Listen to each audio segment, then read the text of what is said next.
안녕하세요. 벌써 2023년이 저물어 가네요. 그리고 이제 2024년이 다가오는데 새해가 다가올수록 내년도의 시장이 어떻게 변할 것인지 이 시장 전망 궁금해 하시는 분들이 너무나 많죠. 그래서 조심스럽게 2024년 부동산 시장 전망을 유튜브를 통해서 얘기를 해보겠습니다. 회사원 A씨인데요. 맞벌이 부부 10년 전 결혼할 당시부터 지금까지 전셋집에 살고 있다. 3년 전에는 내 집 마련할 기회가 있었대요. 그런데 아내의 얘기를 귀담아 듣지 않아 그 기회를 놓쳤다고 합니다. 그래서 2024년에는 꼭 내 집 마련하려고 하는데 종잣돈이 좀 부족해서 대출을 받아야 된대. 그렇죠. 대출 안 끼고서 자기 자금만 갖고 내 집 마련 할 수 있는 사람은 거의 없어요. 맞벌이 부부들. 그런데 요즘 대출 금리가 상승하고 있어서 걱정이다. 2024년도 내년도 시장 전망이 너무나 궁금하다. 이런 얘기예요. 내년의 시장 전망이 궁금해하는 분들이 너무 많아서 그래서 이제 거기에 대해서 좀 말씀드리겠습니다. 영국의 왕립 조폐국 국장까지 했던 뉴턴 물리학자죠. 그런데 이제 경제학자이기도 합니다. 말년에 부동산 투자 열풍에 휩쓸려 한 번에 전 재산의 80%를 날려버리게 됩니다. 그래서 뉴턴이 당시에 어떤 얘기를 했냐면은 나는 천체의 움직임을 계산할 수는 있지만 사람들에게 광기는 계산할 수 없다라고 일갈하며 부동산 투자 실패를 인정하고 말았죠. 그렇습니다. 부동산 시장을 전망하는 것은 전문가를 막론하고 누구에게나 어려운 문제입니다. 저도 굉장히 어려운 문제예요. 그래서 올해를 돌이켜보면은 2022년 12월 말부터 올해 1월 초 2023년 부동산 시장 전망이 쏟아져 나왔죠. 내년 2024년 부동산 시장 전망도 12월 중순 이후부터는 이제 쏟아져 나올 것으로 저는 보고 있습니다. 그런데 거의 모든 전문가가 집값 하락세가 지속될 것으로 전망했었어요. 그러니까 내년 집값 하락세 지속, 분양 물량 9년 만에 최저라는 제목의 시장 전망에는 전문가 10명 중 9명이 가격 하락하는 것으로 전망했다.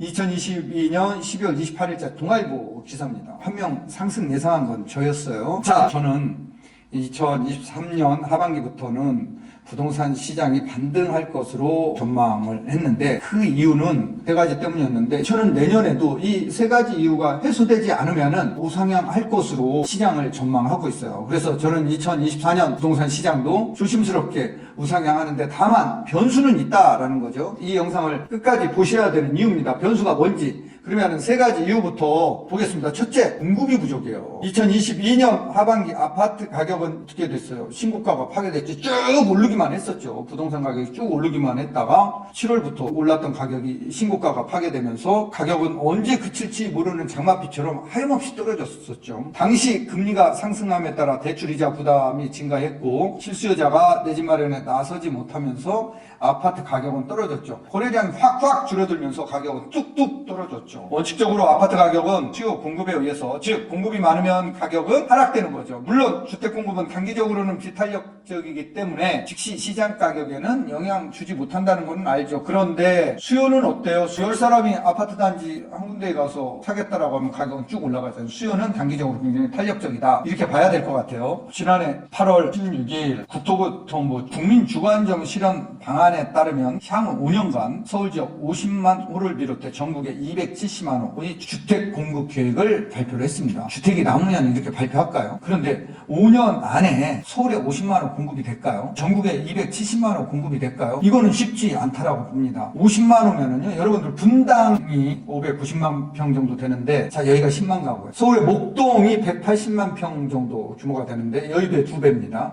여기가 2만 5천 가구입니다. 자, 그런데 목동을 재건축하기도 되게 힘들고 쉽지 않아요. 그런데 이 50만 가구를 5년 안에 공급한다는 거는 쉽지 않은 문제입니다. 그래서 저는 이 공급이 또 단기적으로는 비탄력적이기 때문에 5년 안에 50만 호 공급에 정말 추진해서 공급하면은 다행히 시장 안정에 도움이 되는데 그렇지 않으면은 가격이 우상향할 수 있다. 이렇게 이제 보여지고 있고요. 금리 상승으로 실수요자 내 집 마련 수요가 급감했던 시기에 주택 공급이 발표된 거죠. 그렇죠. 2022년 8월이면은 주택 수요가 급감했고 거래량이 1000건 미만으로 됐던 이런 시기예요. 그만큼 가격이 떨어지고 거래량이 막 팍팍 줄어드는데도 불구하고 공급 대책을 발표한 이유는 그만큼 주택 공급이 부족하다는 방증이겠죠. 우리나라 주택 공급이 부족하므로 금리만 가지고서는 가격을 통제할 수는 없다라는 거예요. 금리가 알아가면 아파트 가격은 언제든지 상승할 수 있겠죠. 두 번째는 금리 변동성입니다. 금리는 변동성을 가지고 있죠. 2008년 8월 금융위기 당시 기준금리는 5.25%까지 상승했습니다. 그리고 2009년 2월 6개월 만에 기준금리는 2%로 3.25%포인트가 하락하게 됩니다. 올해 우리나라 GDP 성장률은 1.4%로 정말 좋지는 않습니다. 이런 상황에서 기준금리가 크게 올라갈 가능성은 작아 보입니다. 오히려 경제 상황이 안 좋아지면 기준금리가 떨어질 가능성도 배제할 수 없겠죠. 금리는 아파트 가격을 일시적으로 통제할 힘을 가지고 있는 건 분명합니다. 금리가 상승하면 아파트 거래량이 줄어들면서 가격은 떨어지고 있죠. 지금 현 시장 얘기하는 것 같아요. 올해 이 거래량을 보면은 3월, 4월부터는 거래량이 3,000건에서 4,000건 내외로 지금 움직이고 있고요. 지난 9월달 거래량도 3,400건 선에서 지금 거래가 된 걸로 지금 발표가 되고 있죠. 지금 거래량이 쭉쭉 늘어나지 않는 이유는 실수요자들이 시장에 진입하지 못하고 있는 그러한 이유 때문인데 왜 그러느냐? 지금 신규 주택자금 대출 금리가 살짝 지금 오르고 있기 때문에 금리 때문에 실수요자들이 내 집 마련에 나서지 못하는 이런 영향도 있다라고 보여주고 있습니다. 그래서 금리는 이렇게 이제 변동성을 가지고 있는데 자, 금리가 내년에 더 올라갈지 더 떨어질지는 또 내년 경제 상황이 굉장히 주요하기 때문에 변동성을 가지고 있는 이 금리가 4%대, 5%대 영원히 갈 것은 아니다. 이렇게 조금 봐야 될 것 같아요. 2022년 1월 기준금리는 1.25%였죠. 그런데 2022년 7월 기준금리는 2.25%로 6개월 만에 1%포인트가 급격하게 상승했고요. 이후 기준금리는 올해 1월까지 3.5%까지 상승했고 현재까지 3.5%를 유지하고 있습니다. 기준금리가 1년 동안 2.25%포인트가 상승한 셈이죠. 이렇게 기준금리는 변동성이 크다라는 것을 보여주고 있죠. 서울아파트 거래량도 보면은 2022년 7월 644건으로 6월 아파트 거래량 1063건 대비 419건이 줄어들게 됩니다. 금리 상승으로 이러는 거예요. 이후 아파트 거래량은 2022년 8월부터 12월까지 700건에서 900건을 밑돌았죠. 금리 상승으로 인한 아파트 거래량은 줄어들었고 이로 인해서 가격도 하락하게 되는 겁니다. 그런데 고금리가 지속이 되면 이게 내성이 또 생기게 돼요. 가격 통제 기능을 점점 상실하는 거죠. 우리가 감기약을 계속 먹으면 내성이 생겨가지고 감기가 잘 안 나요. 그거하고 똑같은 원리입니다. 셋째, 부동산 규제가 완화되고 있다는 거예요.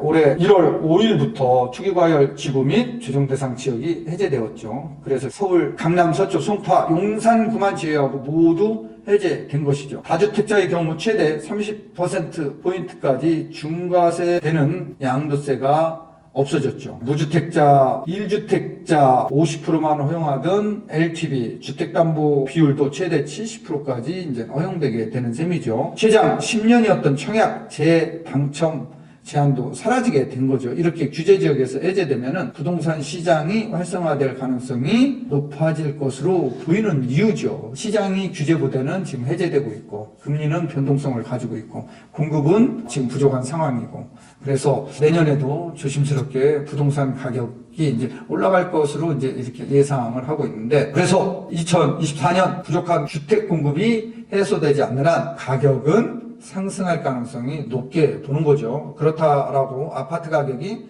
천정부지로 상승한다는 뜻은 아닙니다. 경제성장률 범위 내에서 물가가 오르고 그 물가 상승률 범위 내에서 아파트 가격이 연착륙하는 것이 바람직한 것이죠. 또 하나 아파트 가격이 계속 부상향한다라는 그런 또 신호는 원재재 가격과 인건비가 계속 상승하고 있는 거죠. 특히 2024년 입주 아파트는 9,656가구로 2023년 32,341가구 대비 22,685가구가 감소할 것으로 예상되는데, 이게 이제 주초 부동산 114 동아일보 보도 내용입니다. 이렇게 주택 공급이 부족한 시장 상황을 고려하면 2024년 서울과 수도권 지역의 아파트 가격은 완만한 상승 1%에서 2% 내외로 상승이 예상되고 있고요. 지방은 보합 수준으로 예상됩니다. 제가 지금 내년도 시장 전망을 하고 있는데, 다만 조심해야 될 건 뭐냐, 기준금리가 급격히 올라갈 수 있어요. 경제가 좋아지면 또 올라갈 수 있거든요. 물가가 엄청나게 경제가 좋아져서 물가가 뭐 엄청 올라가면 금리, 기준금리가 더 올라갈 수 있기 때문에 자, 기준금리는 변수다라는 거예요. 금리가 하락하면 기업은 다시 투자를 시작하고 개인도 내 집 마련에 나서는 거겠죠. 2022년 1월 주택담보대출 금리는 3.85%였습니다.